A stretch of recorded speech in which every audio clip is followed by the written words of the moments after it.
Ecuador se ha clasificado a su quinta Copa del Mundo y ya están pensando en Estados Unidos, México y Canadá en la Tri. Y es por eso que hoy en este cafecito vamos a analizar cuáles son las fortalezas y debilidades de esta selección ecuatoriana rumbo al Mundial. Y lo vamos a hacer como siempre con un buen café. Vamos. Buenas cafeceros, bienvenidos a Cafecito Gol, donde nos tomamos un buen café mientras hablamos de fútbol sudamericano. Mi nombre es Rafa. Hoy el café, muchachos, está bien calentito para hablar de un tema que la verdad últimamente me apasiona y mucho, que es el tema de la selección ecuatoriana, de la Tri. Como habrán observado, he estado haciendo mucho contenido acerca de la selección ecuatoriana y vamos a profundizar el día de hoy en ello. He traído acá anotadas una lista, ¿no?, de fortalezas y debilidades, además de retos que le consigo a esta selección ecuatoriana rumbo al Mundial, y que creo que puede ser interesante este análisis pensando en lo que se viene para una selección, para la Tri, ¿no?, que ha clasificado su quinto mundial. Antes que nada, quiero invitarlos, muchachos, a que se suscriban no solo a este canal, sino que también vayan a Cafecito Gol Films, porque he publicado un documental de 47 minutos acerca de la selección ecuatoriana y sus 5 clasificaciones a mundiales, pero también la historia completa de la selección ecuatoriana, muchachos. En 47 minutos he condensado todo, absolutamente todo lo que se puede decir acerca del progreso de la Tri y de Ecuador en el fútbol, pasando por el tema de las inferiores, el gran Dusan Drašković, que tuvo un gran impacto en la selección ecuatoriana, la era de los DT colombianos, las 5 clasificaciones, están también allí las eliminatorias, partidos que ustedes por allí no han visto con imágenes prácticamente inéditas, imágenes de archivo viejísimas. Van a poder saber todo de la selección ecuatoriana, así que por favor vayan a Cafecito Gol Films, también les voy a dejar el enlace en la descripción, para que puedan ir directamente a ese documental y disfrutarlo. Ya en apenas un día de publicación tiene casi 30.000 visualizaciones, así que está gustando mucho y nuestro objetivo es que lo vean todos los hermanos ecuatorianos, porque creo que la selección que tienen lo merece y merecen celebrar como país su quinta clasificación. Bueno, muchachos, fortalezas. A ver, rápidamente. Defensa élite creo que es algo con lo que todos vamos a estar de acuerdo. Creo que la selección ecuatoriana hoy en día tiene una defensa espectacular, una defensa increíble, que no solamente tiene jugadores muy valiosos desde el punto de vista del mercado, sino también por los clubes en donde están jugando, los torneos que han ganado recientemente estos jugadores de esta línea defensiva tremenda, que está protagonizada claramente por William Pacho, campeón de la Champions, con el PSG, que además tiene la compañía de Piero Hincapié, que es un jugadorazo del Bayer Leverkusen, campeón también de Alemania en las temporadas pasadas y antepasada, de hecho. Pero además tienen otros jugadores como por ejemplo Joel Ordóñez, que es un defensa central que también puede jugar como lateral derecho y que le ofrece mucha versatilidad a esta línea defensiva ecuatoriana. Joel Ordóñez, que es una pieza del fútbol belga, del Brujas, ¿no?, del histórico club belga, pero que está negociando, al parecer hay rumores por allí de que llegaría al fútbol francés, al Olympique de Marsella. Y además de esto, la selección ecuatoriana tiene en su lateral izquierdo un gran Pervis Estupiñán, jugador del Milan a partir de ahora. Mucha expectativa por ver lo que puede hacer Pervis en el fútbol italiano después de haber hecho grandes temporadas en España y sobre todo en Inglaterra con el Brighton. Pero además de esto, Ecuador tiene otros jugadores alternativos, que se pueden decir alternativos porque ya no son titulares siempre, pero que han sido importantísimas en estas eliminatorias y que siguen siendo jóvenes y le pueden aportar mucho a Ecuador. Por ejemplo, está el caso de un Félix Torres, que claramente puede ser titular en esta defensa ecuatoriana, que además es un central muy sólido, que va muy bien por arriba, jugador del Corinthians de Brasil, titularísimo en Brasil, pero que también además tiene mucho gol. Es de estos centrales que te pueden marcar un doblete de cabeza en un partido, como ya lo hizo uno de los partidos de las eliminatorias contra Uruguay. Es un tipo que tiene creo que 5 goles en esta selección, o sea, va muy bien en los tiros de esquina. Félix Torres, un gran defensor, y si a esto le sumamos a Arboleda, por ejemplo, jugador del Sao Paulo, también titular en el fútbol brasileño, que incluso a veces ni siquiera es convocado, o si le sumamos piezas como Angelo Preciado, lateral derecho, que tiene muchísimo poder ofensivo, muchísima proyección, es un carrilero. Creo que esta selección en defensa es muy sólida. Estamos hablando de que esta defensa es tan de élite que solamente ha recibido 5 goles en 16 partidos de eliminatorias. 5 goles en 16 partidos. O sea, es más incluso un poquito más del triple de partidos que tiene por encima de los goles que ha recibido. O sea, es una locura, es una locura. Estamos hablando de 11 vallas invictas. 11. ¿Qué quiere decir que haya 11 vallas invictas en 16 partidos? Pues que la selección y que haya recibido 5 goles. Esto quiere decir entonces que la selección ecuatoriana nunca en estas eliminatorias, en este camino rumbo al 2026, nunca ha recibido más de un gol por partido. Nunca. Hasta el momento no ha pasado. Va a tener un lindo reto contra la selección paraguaya, un territorio que le ha costado horrible a la selección ecuatoriana de por vida. Nunca han sacado ni siquiera un empate en Defensores del Chaco en partido oficial. Y hay mucha expectativa por ver lo que puede suceder allí, a ver si Paraguay sí le puede hacer 2 goles, a ver cómo se plantea Ecuador, pero que sepan que no es una tarea fácil. Muy pocos goles los que recibe. De esas 11 vallas invictas, 8 han sido con BKCS. Y recuerden que BKCS ha jugado 10 partidos, ha dirigido a esta selección durante 10 partidos. Es decir, solamente ha recibido goles en 2 partidos BKCS. Contra Brasil, en el primer encuentro que tuvo, perdió por la mínima en territorio brasileño. Y contra Venezuela en la doble fecha, no la anterior, sino la antepasada. Contra la Vinotinto, un gol sobre la hora, marcado por Yonder Cádiz. De resto, no ha recibido sino 2 goles BKCS. Había recibido 3 el equipo de Félix Sánchez Vaz, tras 6 fechas dirigidas, BKCS en 10 solamente 2. O sea, lo que ha pasado con Ecuador es que en lugar de mejorar en el punto de vista ofensivo, como muchos esperan, y ya vamos a hablar de eso, más bien la defensa se ha fortalecido más de lo que se podía creer. O sea, ya estaba impenetrable esa defensa, pues ahora resulta que es mucho más complicada de vencer. Así que sí, una defensa de elite, una defensa muy brava, una defensa con estadísticas ganadas en casi todos los rubros. Ustedes buscan estadísticas de la defensa ecuatoriana, muchachos, y en prácticamente todo, pues lideran las eliminatorias. Prácticamente todo. Superan incluso en promedio de goles recibidos a selecciones como la Argentina prácticamente por 2. O sea, es tremendo. Ahora, otra fortaleza que tiene esta selección pasa por sus laterales, que ya les decía, por ejemplo, Pervis Estupiñán o Ángelo Preciado, son 2 laterales que tienen capacidad de ser carrileros. Si bien Ángelo no siempre es titular, porque Ecuador al tener tanto en defensa puede ser muy versátil. Por ejemplo, Joel Ordóñez ha sido lateral derecho últimamente, ya les decía, cuando en realidad es un central, pero lo puede hacer muy bien como lateral derecho. Pueden jugar en línea de 4, pero la selección ecuatoriana también puede jugar, por ejemplo, con Piero Hincapié como lateral izquierdo si es necesario. También pueden jugar en línea de 3, usan a Ordóñez, usan a Pacho, usan a Piero y ya después meten a 2 carrileros. Entonces, en ese sentido, al poder jugar con línea de 4 o línea de 3/5, la selección ecuatoriana tiene tanta versatilidad que requiere muchas veces de las capacidades de ida y vuelta de sus laterales, que se conviertan en carrileros. Y esto es algo que tienen tanto Ángelo como Pervis. Son 2 tipos que son unas flechas, que son muy rápidos, son bastante solventes en defensa, sobre todo Pervis. Creo que Ángelo no tiene tantas vallas invictas como el resto de sus compañeros con la selección ecuatoriana. Para que tengan una idea, Ordóñez, por ejemplo, en 8 partidos disputados tiene 6 vallas invictas. Una locura, disputados con la selección ecuatoriana. Pero son 2 tipos que Ángelo y Pervis aportan mucho en ofensiva. Mucho. Mueven mucho al equipo contrario, desestabilizan defensas. Son difíciles de referenciar porque llegan a la línea de fondo y mandan buenos centros. También son capaces de rematar bien al arco. Tienen pisada de área, sobre todo Pervis. Tienen muy buen remate. Pervis Estupiñán además también a la hora de cobrar tiros libres es un tipo muy certero, con gol y con mucha capacidad. Pero bueno, Ecuador con estos 2 carrileros tiene mucho que aportar y tiene mucha fortaleza en esa zona, ¿no? En las bandas. Creo que esto es algo que históricamente ha beneficiado a Ecuador desde que empezó a clasificar a mundiales. Siempre han sido equipos muy verticales que mandan buenos centros y buscan cabecear al área a mansalva. Tienen un mediocampo que es bueno, es top.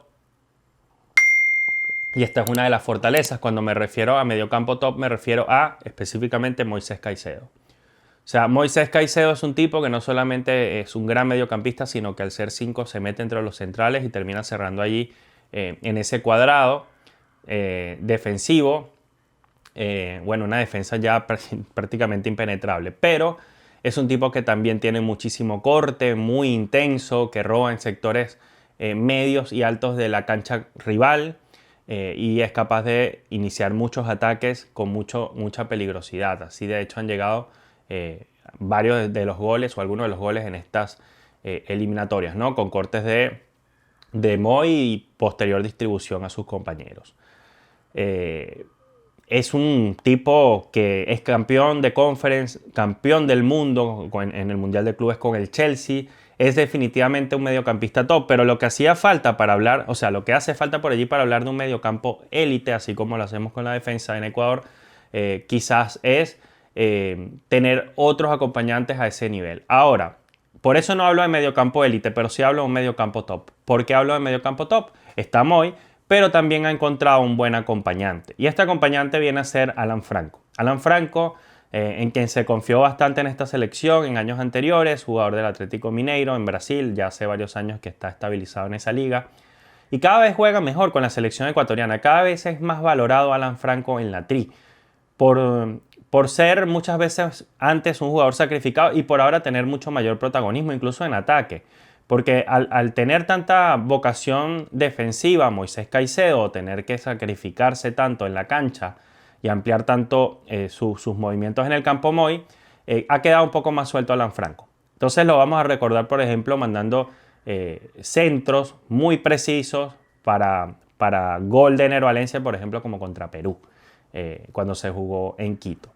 En eso lo hemos visto muy bien Alan Franco, acompañando también al medio campo ofensivo por momentos para generar mayor volumen de juego, algo que hace por ejemplo Galarza ahora en Paraguay, que lo van a ver seguramente a la hora de enfrentarlo ahora en Defensores del Chaco, a Galarza. Bueno, más o menos este ha sido el rol que ha tenido Alan Franco en esta selección ecuatoriana y se ha sentido cómodo con él al lado Moisés Caicedo. Es algo que nos ha permitido ver una progresión de este muy buen jugador Alan en esta selección. Así que podemos decir que tiene un mediocampo, digamos, esta zona de doble 5 la tiene bien cubierta la selección ecuatoriana. Creo que el mediocampo flaquea en otro sector, ya vamos a hablar de eso.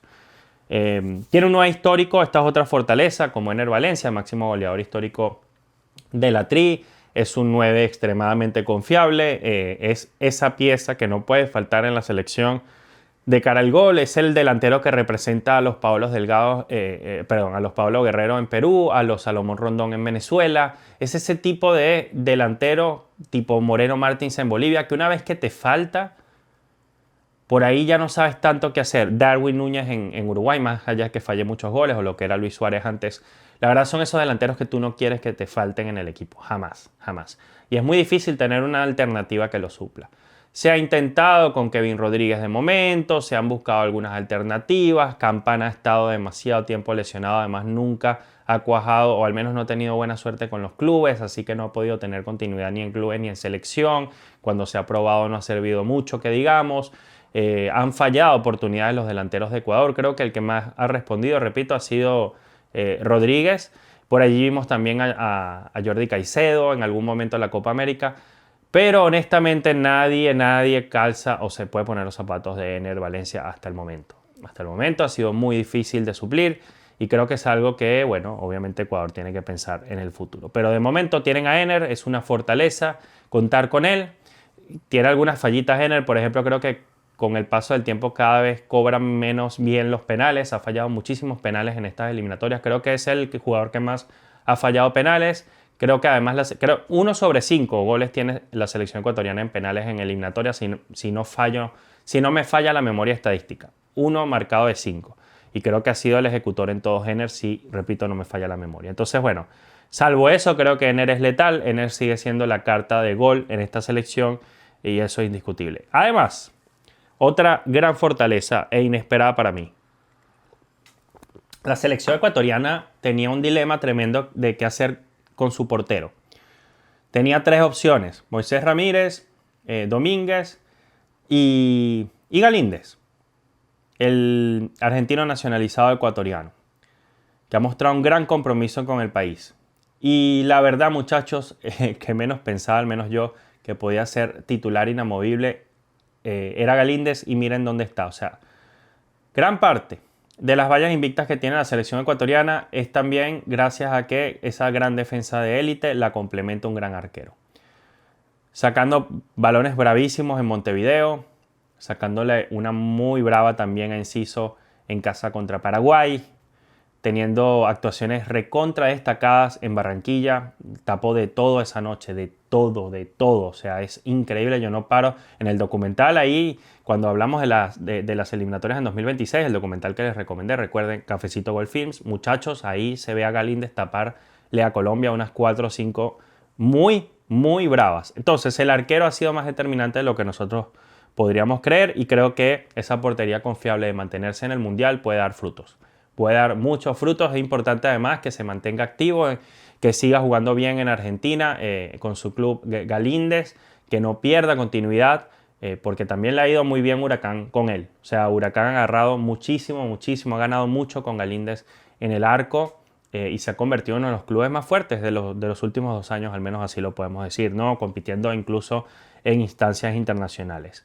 Es una selección muy veloz y potente. Esta es una fortaleza más que evidente. En los últimos años la selección ecuatoriana se ha convertido, cuando digo últimos años me refiero a las últimas 2 décadas y media, es decir, desde que Ecuador empieza a ir a mundiales y desde el aporte que hizo la escuela de Draskovic, buscando jugadores de un biotipo potente, rápido, veloz, pero también con calidad técnica. Creo que la capacidad también táctica que ha adquirido en los últimos años con Alfaro esta selección, se puede decir que el atributo principal cuando uno piensa de Ecuador es en potencia y en velocidad, pero agregándole todo lo que acabo de contarles, ¿no? De comentarles. Y creo que si le sumamos a esto el buen juego aéreo que tiene la selección ecuatoriana, aunque creo que últimamente ha perdido un poquito de eso, Ener es un gran cabeceador de toda la vida, un tipo que salta altísimo, que tiene una capacidad tremenda para ir arriba, como el gol que le hizo a Perú, por ejemplo. Tiene muy buenos centradores, y creo que si esta selección es capaz de llegar muchísimo más a los últimos cuartos de cancha y mandar buenos centros, creo que puede empezar a hacer mucho más goles de los que ha hecho. Creo que esto les ha faltado un poquito en las eliminatorias, no han marcado más goles, por ejemplo, si me preguntan, de este estilo de cabeza y mandando centros, más allá de que a Uruguay le hicieron goles así, pero me refiero, creo que ha podido hacer mucho más goles de cabeza tras un buen centro si Ángelo Preciado y Pervis Estupiñán hubiesen estado en todas las convocatorias, en todos los partidos. ¿Por qué no han estado en todos los partidos? Estos dos carrileros o laterales con mucha vocación ofensiva no han estado por lesión. No recuerdo si por alguna suspensión puntual, pero al haberse perdido algunos partidos, bueno, pierden mucho esto de los buenos centros con Pervis y con Ángelo, ¿no? Que tienen esa capacidad de mandar centros con sus piernas naturales. Y eso, muchachos, yo creo que esas serían las fortalezas principales de la selección ecuatoriana. ¿Qué debilidades tiene Ecuador? A ver. Y esto obviamente es muy subjetivo. Me gustaría que ustedes también puedan aportar lo suyo en los comentarios. Creo que lo evidente es que tiene poco gol. Esta selección ha marcado muy pocos goles en estas eliminatorias. Sí, recibe prácticamente nada de goles. Pero la selección ecuatoriana, a pesar de estar en el segundo lugar de las eliminatorias, solamente ha hecho 13 goles. 13 goles en 16 partidos. Es decir, tiene menos de un gol por partido en promedio. Siendo que la selección que está por encima de Ecuador, que es Argentina, ha hecho 28 goles. Y la tercera ha hecho 21, que es Brasil, y la cuarta Uruguay 19. Y por allí, con la misma cantidad de goles marcados que Ecuador, está Paraguay en el quinto lugar con 13. Que es bien sabido que Paraguay le faltó mucho gol antes de la llegada de Alfaro. Prácticamente no tenían goles marcados. Para que se haga una idea, la selección venezolana tiene más goles marcados que Ecuador, con 15, y lo propio Bolivia. Es decir, la selección ecuatoriana es la tercera selección con menos goles marcados de las eliminatorias. Entonces, es una estadística que de momento no preocupa. La selección ya clasificó, la Tri ya está en el Mundial, pero en el Mundial, la Copa del Mundo, te va a hacer falta gol. Y no me quiero imaginar si por alguna razón Ener no está al 100. Entonces, es importante es importante encontrar el gol, alternativas, y para eso también es importante ir pensando en un reemplazante serio de Ener Valencia. Tiene que trabajarse fuertemente de acá al Mundial en conseguir alternativas, opciones, en pulir a ese 9, en decidir quién va a ser el reemplazante, incluso tener dos opciones porque uno nunca sabe, y ponerlo a jugar, ponerlo a jugar, ponerlo a jugar. Creo que es el momento en el que Ecuador ya no tiene nada que buscar en la eliminatoria, salvo sacar la mayor cantidad de puntos para estar mejor en el ranking y que le toque un mejor bombo. Sí, es verdad, pero yo creo que es más importante tener un 9 sólido antes que tratar de quedarlo más arriba en la tabla. Eso es mi óptica personal. Entonces, bueno, poco gol, no hay reemplazante de momento serio para Ener Valencia. Creo que hay muy poca idea en el último tercio de la cancha. Gran parte de los problemas de definición pasan porque falta claridad, ¿no?, en ese sector de la cancha. Y esa falta de claridad va acompañado de extremos poco definidos. Y esto es un problema. Porque, a ver, la selección ecuatoriana ha empezado a jugar con un 10 desde que, bueno, se incluyó con Sánchez Baja, Kendry Páez en el esquema, con 4-2-3-1 en su momento. Se puede decir que la selección ha buscado eso, ¿no? Jugar con un 10, tenía a Kendry, ahora tiene a Pedro Vite, muy buen jugador, me gusta mucho. Y esto ha funcionado, pero ese 10, cuando le da balones a los extremos que deben hacer mucho daño, esos extremos le ha faltado poder de fuego. Creo que a esos extremos les ha faltado eso, definición, capacidad de asociarse con Ener, capacidad de generar volumen de juego en el último sector de la cancha y, repito, les ha faltado definitivamente gol. Y no están tan definidos los extremos. Por allí uno no sabe realmente con qué jugador va a estar Ecuador de titular en ese sector de la cancha. Por ejemplo, hemos tenido a Jeremy Sarmiento en algunos partidos. Hemos visto también a John Yeboah. Hemos visto por momentos tirado por los costados a Kevin Rodríguez, aunque también ha sido 9. Hemos visto a Alan Minda. Ahora vemos a Nilson Angulo, por ejemplo. Y hemos visto un par más y ninguno ha convencido demasiado. Ninguno. Han hecho uno que otro gol. Contra Bolivia, por ejemplo. Hemos visto una que otra actuación más destacada. Pero de momento ha brillado un poquito más en el medio campo ofensivo, digamos, el 10, filtrando pases, asistiendo. Kendry Páez llegó a marcar, llegó a asistir en su momento, empezando la eliminatoria. Pedro Vite asistió contra Bolivia y contra Venezuela. Hemos visto una mejor actuación del 10, mejor conexión del 10 con Moisés Caicedo, que mejor conexión, o sea, ha sido mejor la conexión del 10 con el 5/8, que la conexión de los extremos con el 9. Y para mí, por allí pasa la falta de gol de esta selección ecuatoriana. Entonces es algo que se puede trabajar, ¿no? Definir bien a los extremos quiénes van a ser realmente tus titulares, pulirlos y de esa manera tratar de conseguir la llave del gol de manera más sencilla. Creo que es eso, muchachos, porque la selección ecuatoriana en realidad, al tener una buena defensa y un excelente mediocampo, o una excelente defensa y un buen mediocampo, creo que a la selección le falta gol. O sea, le falta gol. Es una selección que sí tiene la pelota. Porque por allí tú pudieras decir, bueno, le falta gol porque no crea volumen de juego, no sabe muy bien qué hacer o no tiene la pelota. No, el problema es que sí tiene la pelota, pero muchas veces no sabe qué hacer con el balón a partir del medio campo hacia adelante. Ese es el problema. Y el único que por allí, los que podrían saber qué hacer con el balón en el medio campo, que son Moisés y Alan Franco, que de verdad saben qué hacer con la pelota, muchas veces al cedérsela a algunos extremos, al no estar tan claros, bueno, ahí termina cortándose la jugada. De ahí para adelante les cuesta. Les pasó contra Brasil, por ejemplo, en casa. Un partido que quedó 0-0. Esta selección tiene ya 3 0-0 consecutivos. De visita en Perú, en casa con Brasil, de visita contra la selección chilena. No hacen un gol desde Venezuela, desde jugar contra Venezuela en Quito. Entonces, preocupa la falta de gol. No es primera vez que sucede que tienen tantos partidos sin marcar y muchos 0-0. Creo que si Ecuador resuelve esto, va a tener gran parte del problema y de sus debilidades resueltas, ¿no? Otra cosa. Y decía, sí tiene la pelota. O sea, ustedes buscan las estadísticas desde que está BKCS, que en teoría es un técnico que le gusta el fútbol ofensivo. Creo que no lo ha podido lograr o no lo ha plasmado, más bien parece lo contrario, pero es una selección que sí tiene el balón. Ustedes ven las estadísticas de posesión y por lo menos en Quito casi siempre impone condiciones. pero tiene la pelota, o sea, tiene la pelota. El tema es qué hacer con ella después. Por ejemplo, le ganó la posesión de balón a Brasil. En casa, que siempre cuesta más, bueno, eso ni siquiera fue en la altura, fue en Guayaquil. Pero la tuvo el balón. Ecuador sabe tener la pelota. ¿Qué hacer con ella? Repito el problema. No convence el DT. Y yo entiendo que esta selección ya estaba algo armada, sí, algo armada, digámoslo así. Venía con un proceso de Félix Sánchez Vaz, que por allí parecía un poco torpe, la generación de juego también, aunque había mostrado mejores cosas. De hecho, en la Copa América, el partido contra Argentina, creo que ahí Ecuador creció mucho y se vio muy bien la selección ecuatoriana. Pero bueno, se cortó ese proceso y BKC adquiere un equipo que parece que sí, que gana sin mucho esfuerzo, que es una selección que se le dan los resultados porque tiene el material y la calidad para hacerlo, pero da la sensación de que puede dar más. De hecho, en Ecuador la prensa no está contenta con el trabajo de BKC porque sienten que esta generación tiene material de generación dorada, es una selección que puede dar mucho más, que puede ganar títulos, que puede competir arriba, que puede irle muy bien en el Mundial, etc.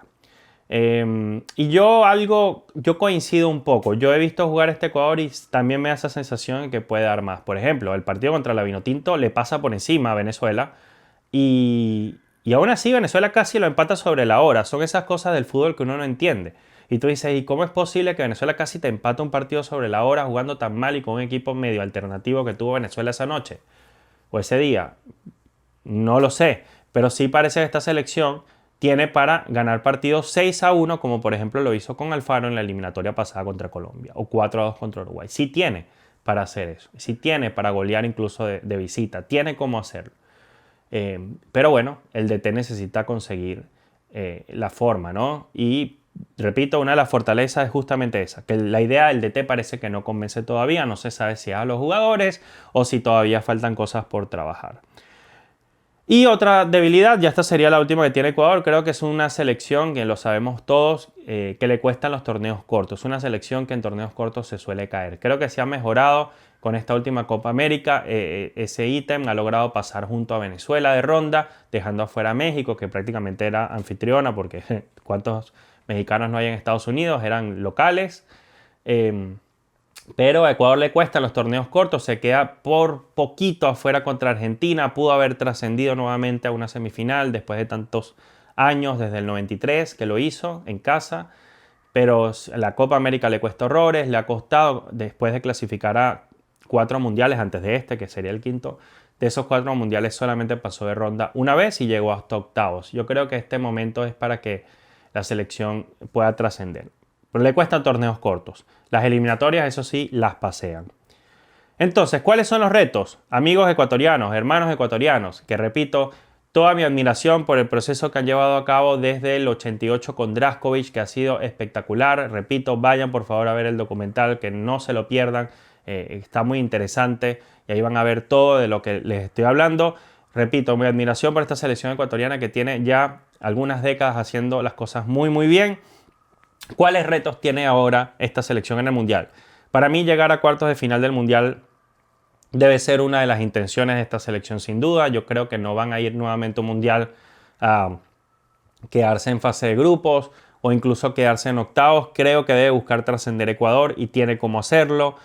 Moisés Caicedo ha hablado de que quiere ganar el Mundial. Me parece maravilloso que esa sea la intención desde lo mental de los jugadores porque capacidades tienen para competir. Creo que tienen que encontrar otro 9, una alternativa a Ener Valencia, que ya tiene cierta edad y uno tiene que ser previsivo. Esta es tarea de BKC y del cuerpo técnico. Tienen que mejorar el funcionamiento, sobre todo desde el medio campo hacia adelante, de la parte ofensiva, ya les hablaba, los extremos, además consolidar otro 9 y definir, esto sí me parece importante, definir si van a jugar prioritariamente con línea de 3 o línea de 4.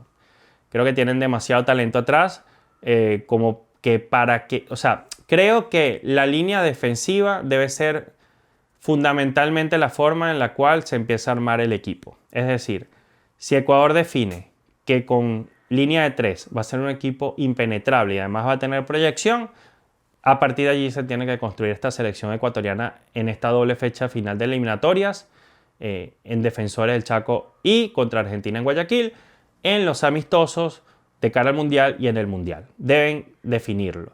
Pero si van a jugar con línea de 4 en el fondo, es decir, 2 laterales fijos y 2 defensores, pues tratar de casarse con esa idea de acá hasta el Mundial, repito, para no confundir demasiado el equipo.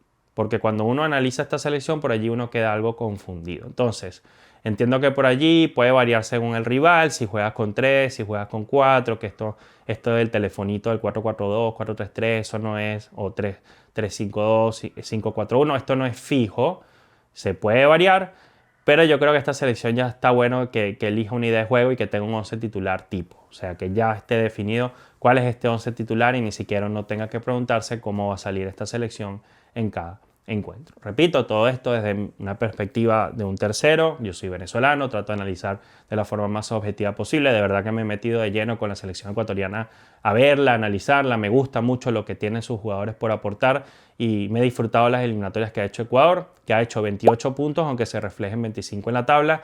Pero bueno, quería dar esta opinión de, repito, de un hermano venezolano que, muchachos, como siempre, se toma un buen café con ustedes. Si te ha gustado este contenido, yo solo te pido varias cosas. Like a este video para que lo vean más personas. Suscribirte a este canal si no lo has hecho. Y suscribirte a Cafecito Gold Films, que te voy a dejar el botón de suscripción. Este botoncito con el logo y un fondo gris. Ese es Cafecito Gold Films. Y te voy a dejar también el documental acá para que puedas ir a verlo. El documental de Ecuador. 47 minutos. Prácticamente una película. Vayan a verlo, muchachos, y me cuentan qué tal. Nos vemos por allá. Chao.